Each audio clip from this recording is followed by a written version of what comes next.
Selamat pagi, selamat hari Minggu untuk Bapak Ibu, saudara-saudari sekalian. Mari sebelum kita membaca dan merenungkan firman Tuhan sesuai dengan amanat Nas Gereja Kalimantan Evangelis, mari kita berdoa. Allah Bapa dalam kerajaan surga, pagi ini kami berterima kasih karena Engkau berkenan dengan kuasa-Mu membangunkan kami kembali. Hari baru dengan segala kekuatan dan sukacita yang baru pula. Kami ingin belajar dari firman-Mu, sebab kami tahu bahwa kami hidup bukan dari roti saja, tetapi dari setiap perkataan yang keluar dari mulut Tuhan. Berkenanlah Tuhan berbicara kepada kami, pakailah hamba-Mu ini dan kami semua yang mendengarkannya. Dan tidak hanya sampai di situ saja, tapi kami dapat mengerjakannya. Di dalam nama anak-Mu Yesus Kristus, Tuhan dan Juru Selamat, kami berdoa. Amin. Bapak Ibu, saudara-saudari, hari ini karena hari Minggu ada dua pembacaan. Yang pertama dari Yesaya 35 ayat 4-7, keselamatan bagi umat Tuhan. Dan yang kedua Yakobus pasal 2 ayat 1 sampai ayat yang ke-10 dengan judul Jangan Memandang Muka. Saya membacakan dari Yakobus pasal 2 ayat 1 sampai 10 yang tertulis Jangan Memandang Muka ini, yang bunyi sebagai berikut. Saudara-saudaraku, sebagai orang yang beriman kepada Yesus Kristus Tuhan kita yang mulia, janganlah iman itu kamu amalkan dengan memandang muka. Sebab jika ada seorang masuk ke dalam kumpulanmu dengan memakai cincin emas dan pakaian indah, dan datang juga seorang miskin ke situ dengan memakai pakaian buruk, dan kau menghormati orang yang berpakaian indah itu dan berkata kepadanya, silakan Tuhan duduk di tempat yang baik ini.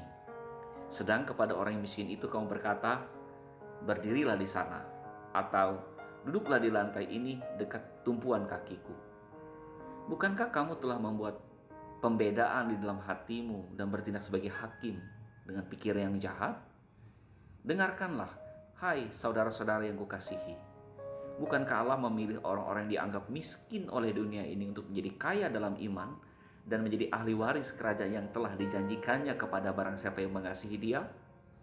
Tetapi kamu telah menghinakan orang-orang miskin. Bukankah justru orang-orang kaya yang menindas kamu dan yang menyeret kamu ke pengadilan? Bukankah mereka yang menghujat nama yang mulia yang olehnya kamu menjadi milik Allah? Akan tetapi jikalau kamu menjalankan hukum utama yang tertulis dalam kitab suci, kasihilah sesama manusia seperti dirimu sendiri, kamu berbuat baik. Tetapi jikalau kamu memandang muka, kamu berbuat dosa. Dan oleh hukum itu menjadi nyata bahwa kamu melakukan pelanggaran. Sebab barang siapa menuruti seluruh hukum itu, tetapi mengabaikan satu bagian daripadanya, ia bersalah terhadap seluruhnya. Yang berbahagia setiap orang yang mendengarkan firman Allah dan yang memeliharanya. Bapak Ibu, saudara-saudari yang saya kasih dalam Tuhan Yesus Kristus, sekali lagi Shalom. Apa kabar? Harapan saya semua sehat, sukacita, mungkin juga sebagian dalam pemulihan ya. Semoga suara saya juga bisa terdengar dengan jelas.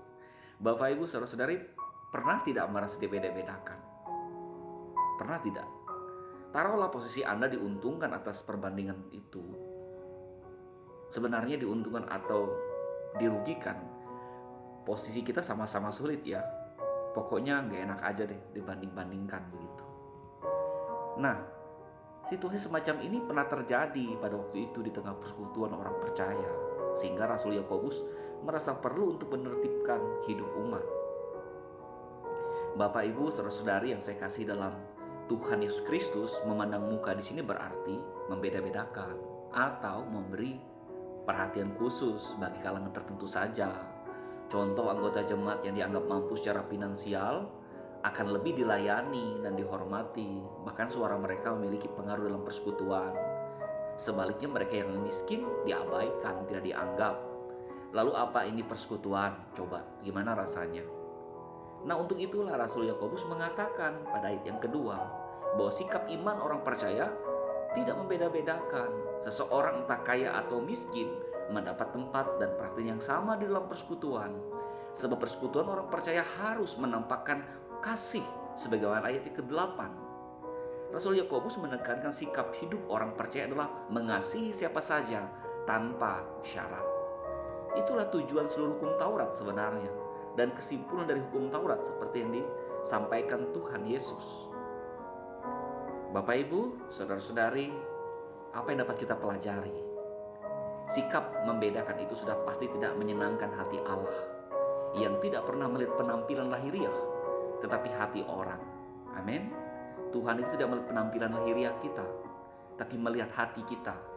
Ingat cerita di 1 Samuel pasal 16 ayat 7, ketika Samuel disuruh Tuhan pergi ke Bethlehem, ke keluarga Isai, karena di situ Tuhan akan memilih seorang raja. Samuel melihat penampilan, tapi Tuhan mengatakan apa? Tuhan memandang hati orang. Nah, karena itu sekali lagi sikap membedakan sudah pasti tidak menyenangkan hati Allah. Jangan membeda-bedakan ya. Semua orang unik. Semua orang punya kekuatan masing-masing. Sikap membedakan di sini bertentangan hukum kasih. Jadi kalau kita sudah membeda-bedakan, ya sudah. Beda juga perhatian kita, beda juga hormat kita, beda juga kasih kita. Dan ketika perbedaan ini dibiarkan terus-menerus, akan membawa pada keretakan bahkan perpecahan. Yesus tidak membeda-bedakan murid-muridnya. Ia mengasihi semua muridnya. Muridnya lah yang meninggalkan dia. Kita dapat belajar dari teladan Yesus. Karena dia mengasihi murid-muridnya, dia tidak pernah membeda-bedakan. Hari ini kita merayakan Hari Pendidikan Teologi Gereja Kalimantan Evangelis. Bapak Ibu, Hari Pendidikan Teologi bukan hanya milik mahasiswa-mahasiswa atau Sipiens Akademika STGKE atau STKAW yang dimiliki GKE saja ya. Sebab semua kita sejak duduk di sekolah hari Minggu telah terlibat dan melibatkan diri dalam dunia teologi. Kita bernyanyi, kita berdoa, kita bercerita. Dan menurut Wikipedia, teologi adalah ilmu yang mempelajari segala sesuatu yang berkaitan dengan keyakinan beragama. Karena itu semakin tinggi ilmu, tinggi pula iman kita, dan tinggi pula pengabdian kita. Di mana saja Tuhan meletakkan kita untuk berkarya. Ingat, dimanapun kita berkarya jangan membeda-bedakan ya. Jangan karena rekan kerja itu lebih pandai, kita lebih dekat. Yang satu kurang pandai, kita menjauh. Atau yang satu karena perhatian, yang satunya cuek, lalu kita dekat. Tidak boleh. Sekali lagi, jangan membeda-bedakan. Semakin tinggi ilmu, tinggi pula iman kita, dan tinggi pula pengabdian kita di mana saja kita berada. Amin. Mari kita berdoa. Bapa di surga, ajarlah kami menerima siapa saja sebagaimana Tuhan menerima kami. Terima kasih atas firman-Mu. Kami rindu persekutuan di mana umat-Mu berada di dalamnya, dapat melakukan dan menerapkan sikap hidup penuh kasih. Kami tahu bahwa dalam persekutuan ada banyak keunikan warna-warni, tapi ajarlah kami untuk menerima semua itu menjadi kekuatan, bukan menjadi kelemahan. Kami berdoa bagi lembaga badan yayasan yang dimiliki GKE, yang membawa orang untuk belajar sungguh-sungguh tentang kehendak Tuhan dalam hidup kami masing-masing. Biarlah semakin kami mendalami firman-Mu, kami semakin memiliki iman yang tinggi. Dan semakin tinggi pula pengabdian kami, cinta kasih kami, perhatian kami. Kami berterima kasih dan bersyukur Tuhan memberkati Yayasan Pendidikan Teologi, Sekolah Tinggi Teologi Gereja Kalimantan Evangelis, Sipitas Akademika, dan seluruh mahasiswa-mahasiswi yang terlibat di dalamnya. Bahkan saudara-saudari kami belajar secara mandiri. Kami percaya bahwa kami sedang dibentuk oleh Tuhan. Kami berterima kasih. Secara khusus 1 minggu Tuhan sudah melihara hidup kami. Kami tiba pada minggu yang baru. Tuhan, kami tidak tahu apapun yang terjadi di dalamnya. Karena itu biarlah Tuhan tetap ada dengan kuasa menaungi hidup kami. Berkatilah pekerjaan tugas yang telah menanti kami sepanjang minggu ini. Sehingga kami semua dan segala pekerjaan tugas tanggung jawab kami dapat mengerjakan semuanya itu Kami berdoa di tengah perjuangan untuk menghentikan penyebaran virus corona. Tolonglah kami Tuhan. Apapun tugas, tanggung jawab kami, sekecil apapun kami sungguh-sungguh mengerjakannya. Kami berdoa bagi saudara-saudara kami yang bertugas di garda terdepan. Tuhan menolong mereka, melindungi mereka. Baik tenaga kesehatan, dokter, rumah sakit, puskesmas, gugus tugas, bahkan relawan-relawan lainnya. Tuhan juga menolong orang-orang yang sedang terpapar, orang-orang yang sedang menjalani isolasi mandiri. Biarlah kami tetap diberi kekuatan dan sukacita menghadapi masa-masa pemulihan ini. Kami yakin sebagaimana firman-Mu, segala sesuatu ada waktunya, ada masanya, ada tempatnya. Dan biarlah kami boleh bertahan dalam perubahan-perubahan ini. Kami berdoa bagi gereja-gereja Tuhan di seluruh dunia agar tetap menyuarakan suara-Mu, membawa terang dan terang, memberkati hamba-hamba-Mu, para pendeta, pendetua, diakon, vikaris, guru-guru sekolah minggu, guru-guru agama. Kami berdoa bagi anggota gereja Kalilan Evangelis dalam tugas tanggung jawab mereka masing-masing. Biarlah Tuhan juga melindungi, menjaga mereka.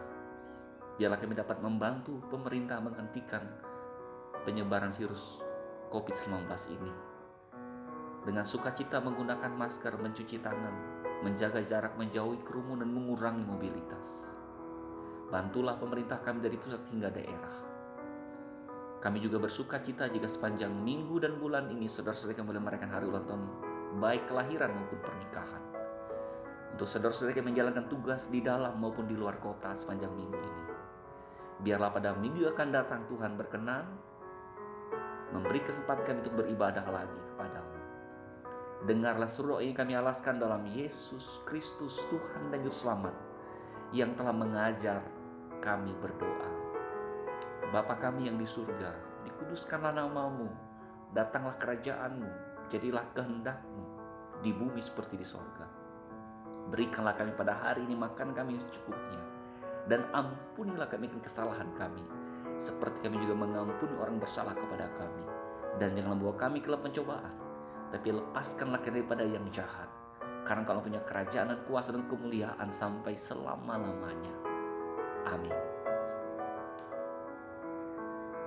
Terima kasih Bapak Ibu, saudara-saudari yang berkenan belajar kebenaran firman Tuhan bersama-sama saya, Pendeta Tom Chandra. Sampai bertemu lagi pada esok hari. Salam sehat, Tuhan Yesus memberkati.